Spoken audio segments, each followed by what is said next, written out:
I'm going to talk about The Italian, the 1915 silent movie that you just saw or that you are about to see. And a few considerations to help you read this movie correctly. One very basic one, it's a silent movie, which means that what we hear now is a score that has been added afterwards. In those days, movie theaters had a piano with a live pianist that accompanied the scenes and the action that took place on the screen. So whether it was fast or slow, happy, celebratory, tragic, whatever, the pianist would match the mood on the screen with a tune. There was no score. Second, let's not forget that this movie was made 100 years ago, and that the understanding that people had about reality, human conducts, and so forth were obviously very different than what we know now. Also, the movie experience was extremely, extremely rare and exceptional for them. For us, well, I don't need to tell you what it is like, but moving images were a rarity, and it really conveyed a different type of experience than it does for us. Number 3 is something that we learned recently in the course, namely the basic theories of criminology by Cesare Lombroso. The fundamental principle of this theory is that people are born criminals, or let's put it the other way. Criminals are born that way, and that criminal intent or a criminal mind is simply waiting for an opportunity to manifest itself. So people do not, this is the understanding that people brought to the reality around themselves, and also the understanding that people bring to this very movie. Let's keep this in mind when we follow the evolution of Beppo's character throughout the tragic events of the film. There are a couple of other factors, more along the lines of critical interpretation. The very first scene of the movie shows us a wealthy man dressed in a smoking jacket, smoking a pipe, in a very rich house, beautifully furnished, solid, bourgeois. He's in a moment of leisure. He picks up a book. The book is attributed to Thomas Ince. I don't know how to pronounce it. It's spelled I-N-C-E, that I found out was a famous Hollywood producer in those days. Could be the producer of this film. I didn't pay attention to the credits. And the book is called The Italian. So here we have first the narrator, the implicit narrator in the film, is aspirational. The audience sees this person living in this beautiful house, rich, expensive, beautiful house, and identifies with his point of view and his perspective. They want to be like him. He is an ideal. He is a model.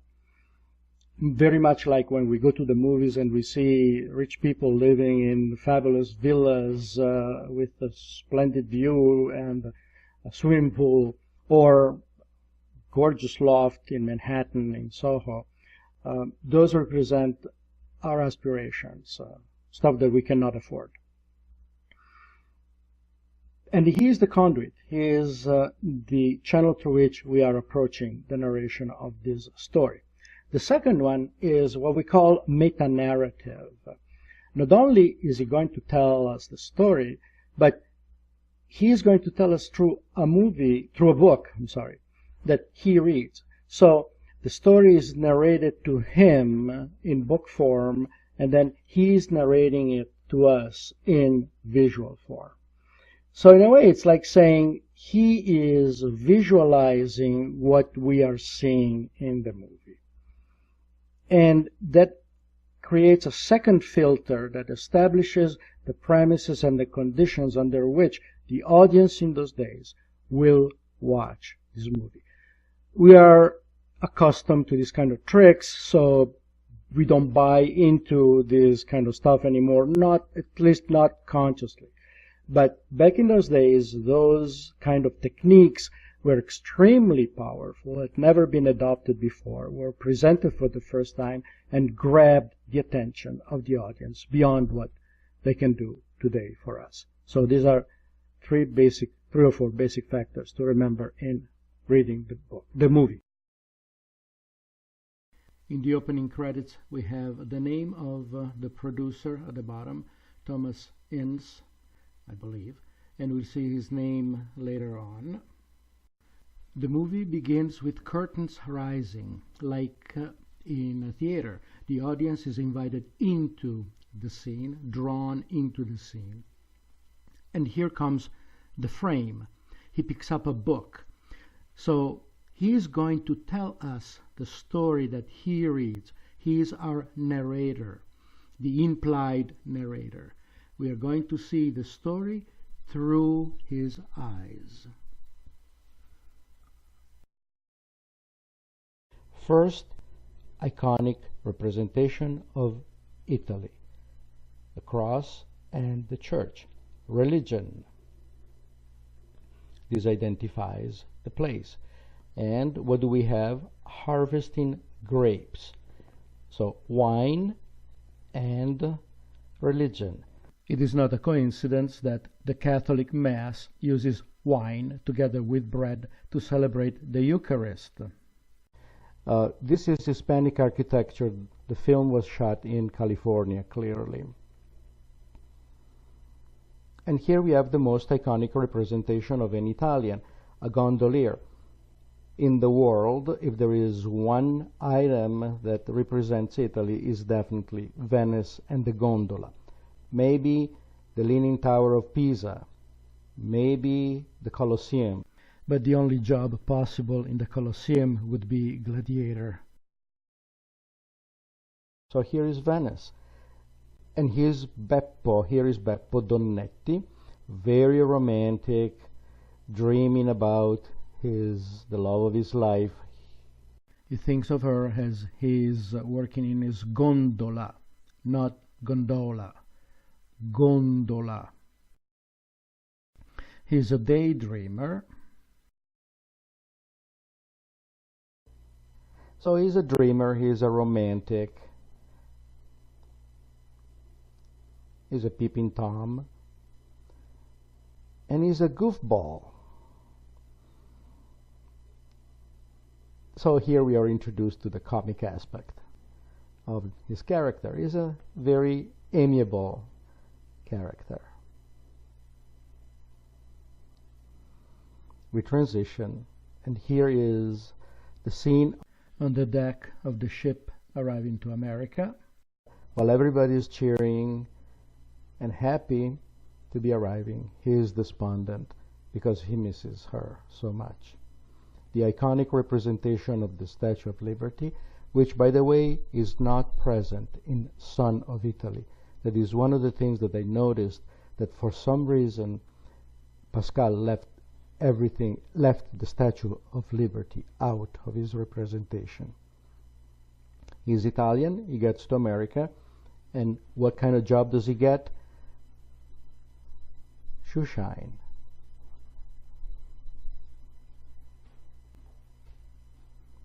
Bill Corrigan, very important, the fact that he is Irish. The Irish had come before Italians. They were Catholic. They had been discriminated against, but they knew English. And they climbed the social and political ladder quite quickly. When the Italians arrived, the Irish were already part of the establishment, the political establishment, and the social structure of the city, in particularly New York. Corrigan notices an enterprising Italian who speaks to him in English. Clearly, Beppo must have mastered the language, which not all immigrants did. There are stories about people who lived there for 50 years without ever learning English, not just Italians. And he sees he's entrepreneurial, he is pushing for the business, and there he says, have your WAP friends vote for this guy. Notice that he's not asking for a vote for himself, he's already beyond that. But he has John Casey run for alderman. So he's literally a political boss. Here is another scene that reinforces our perception of Beppo Donnetti. He is emotional. He is waiting for his fiancée to come to America. She is ridden with anxiety. She doesn't want anyone to touch her. He's very anxious that he may not find her in the chaos. Immediately that evening, he is going to marry her, and Alderman Casey, his friend, will celebrate the wedding.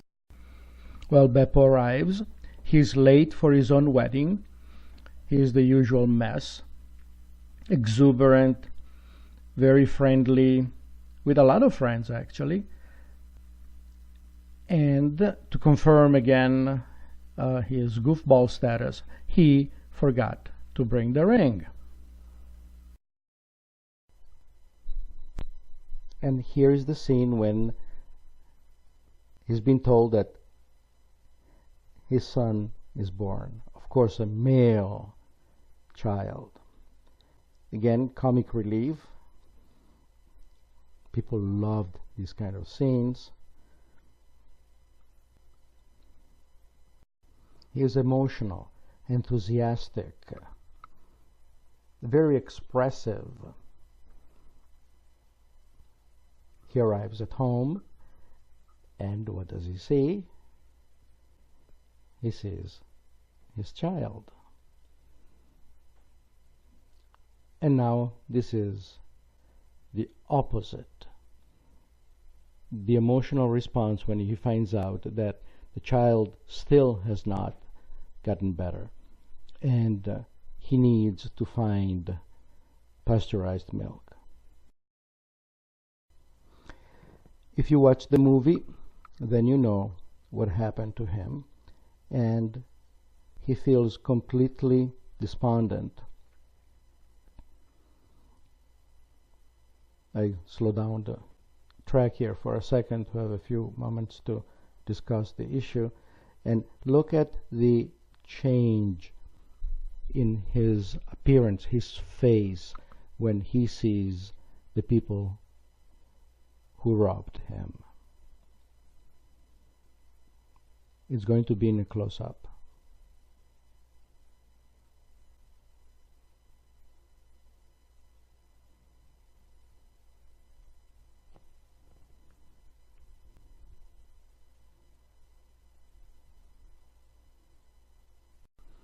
For the public, this is a terrifying image. This is a man who becomes an animal. Or better yet, this is the animal inside of the man that is coming out. What does it say about Italians? It's not a coincidence that the film is titled The Italian. Here is begging. Now remember that at this point, his child is still dying. He has lost completely any sense of the context. He is devoured by rage at this point. He has again become an animal. And here is the interesting scene.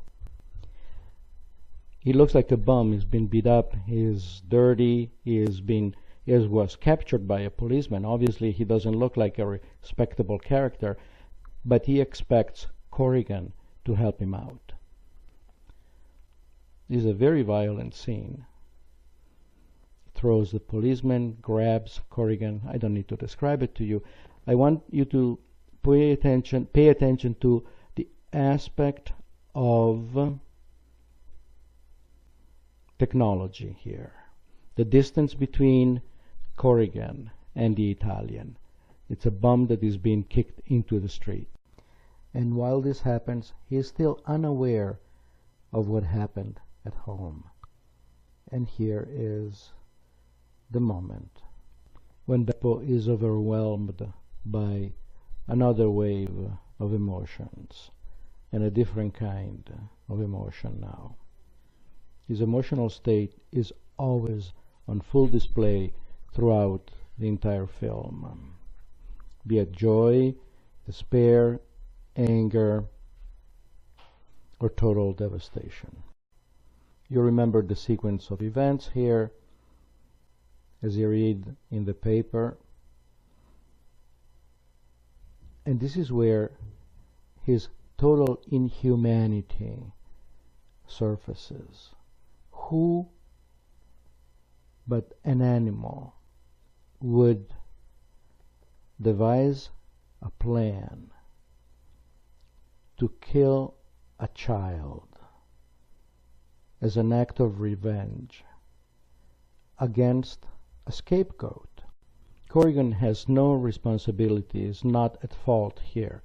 He saw a bum out of his mind, crazy, hysterical, chased by the police, violent, come at him with the expectation that he will save him, and he did what every rational human being would do. And here is the moment when Beppo again reads the newspaper and turns again into an animal. The innate criminal tendencies are surfacing given the opportunity or the circumstances.